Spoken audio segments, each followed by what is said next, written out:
me to me, Dad. Okay, honey. Sylvester and the Magic Pebble. Sylvester Duncan lived with his mother and father at Acorn Road in Oatsdale. One of his hobbies was collecting pebbles of unusual shape and color. On a rainy Saturday during vacation, he found a quite extraordinary one. It was flaming red, shiny, and perfectly round, like a marble. As he was studying this remarkable pebble, he began to shiver, probably from excitement, and the rain felt cold on his back. "I wish it would stop raining," he said. To his great surprise, the rain stopped. It didn't stop gradually as rains usually do. It ceased. The drops vanished on the way down. The clouds disappeared. Everything was dry, and the sun was shining as if rain had never existed.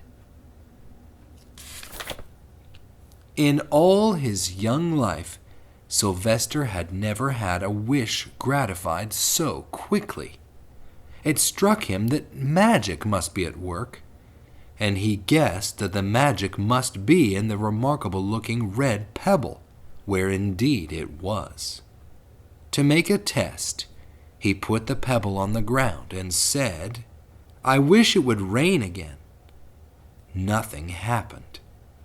But when he said the same thing holding the pebble in his hoof, the sky turned black.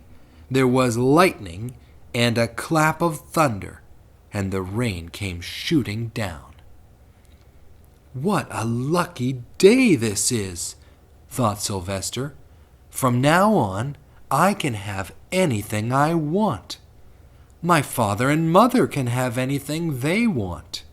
My relatives, my friends, and anybody at all can have everything anybody wants." He wished the sunshine back in the sky, and he wished a wart on his left hind fetlock would disappear, and it did. And he started home, eager to amaze his mother and father with his magic pebble. He could hardly wait to see their faces. Maybe they wouldn't even believe him at first. As he was crossing Strawberry Hill, thinking of some of the many, many things he could wish for, he was startled to see a mean, hungry lion looking right at him from behind some tall grass. He was frightened.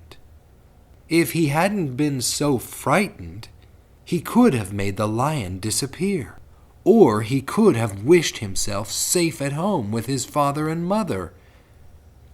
He could have wished the lion would turn into a butterfly, or a daisy, or a gnat. He could have wished many things, but he panicked and couldn't think carefully. "I wish I were a rock," he said. And he became a rock. The lion came bounding over, sniffed the rock 100 times, walked around and around it, and went away confused, perplexed, puzzled, and bewildered. "I saw that little donkey as clear as day. Maybe I'm going crazy," he muttered.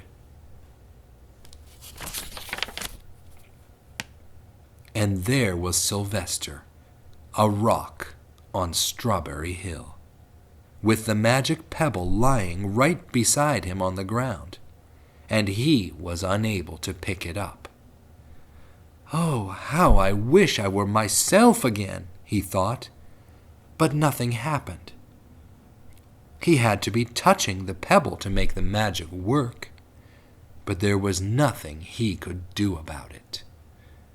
His thoughts began to race like mad. He was scared and worried. Being helpless, he felt hopeless. He imagined all the possibilities, and eventually he realized that his only chance of becoming himself again was for someone to find the red pebble and to wish that the rock next to it would be a donkey. Someone would surely find the red pebble. It was so bright and shiny. But what on earth would make them wish that a rock were a donkey? The chance was 1 in a billion at best. Sylvester fell asleep. What else could he do? Night came with many stars. Meanwhile, back at home, Mr. and Mrs. Duncan paced the floor, frantic with worry. Sylvester had never come home later than dinner time. Where could he be?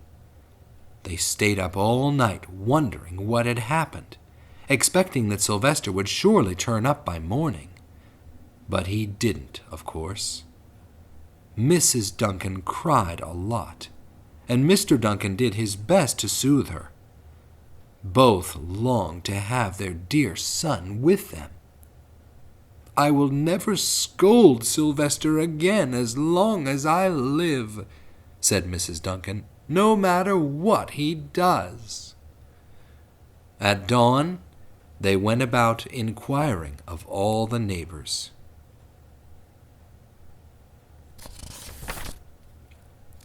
They talked to all the children, the puppies, the kittens, the colts, the piglets.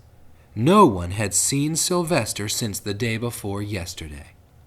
They went to the police. The police could not find their child. All the dogs in Oatsdale went searching for him. They sniffed behind every rock and tree and blade of grass, into every nook and gully of the neighborhood and beyond, but found not a scent of him.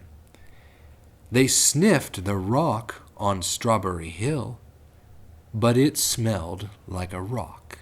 It didn't smell like Sylvester.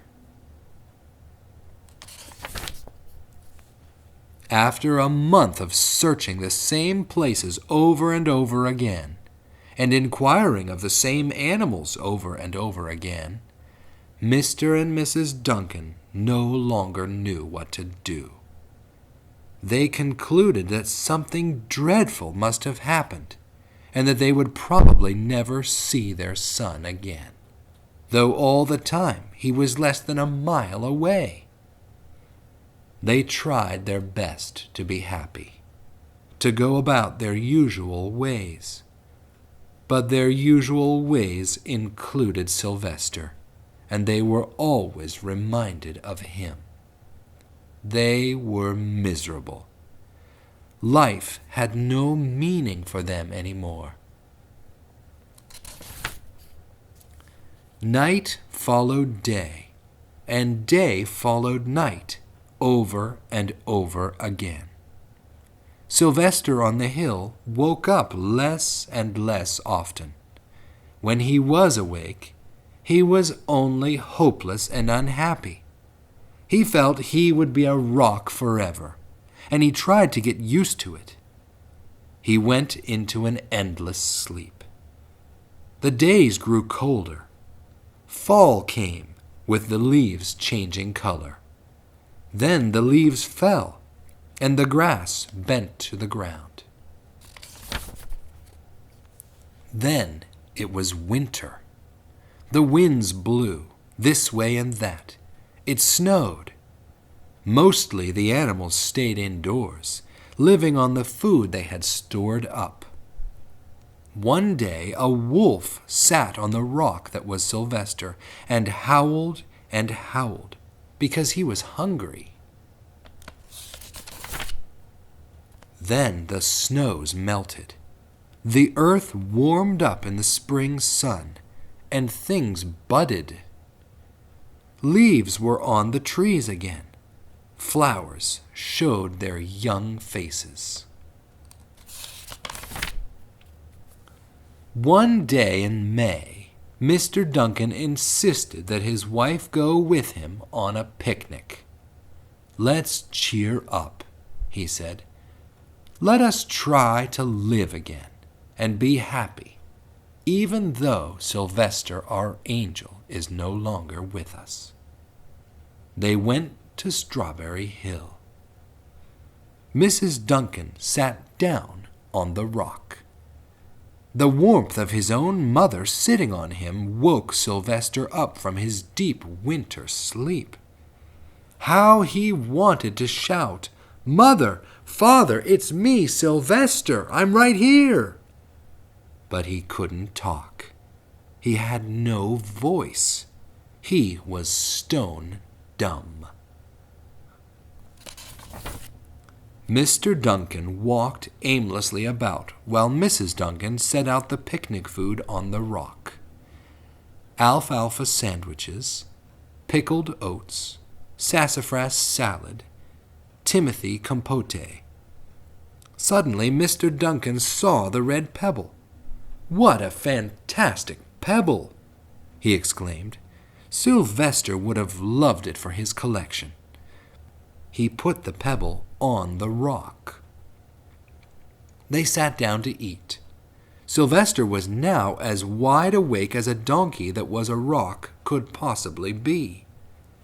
Mrs. Duncan felt some mysterious excitement. "You know, Father," she said suddenly, "I have the strangest feeling that our dear Sylvester is still alive and not far away." I am, Sylvester wanted to shout, but he couldn't.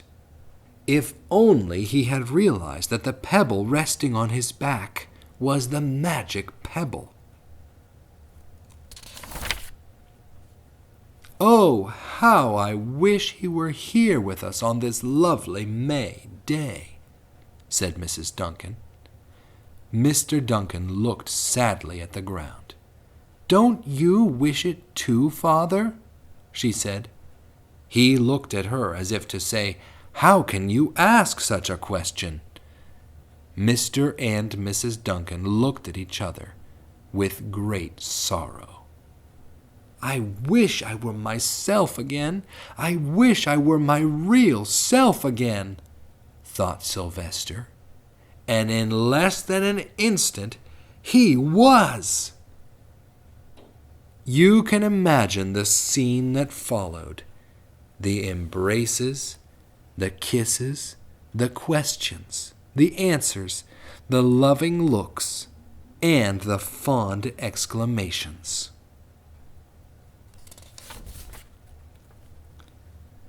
When they had eventually calmed down a bit and had gotten home, Mr. Duncan put the magic pebble in an iron safe. Some day they might want to use it, but really, for now, what more could they wish for? They all had all that they wanted. The end. Thank you, Dad. You're welcome, sweetheart. You want to pick another one?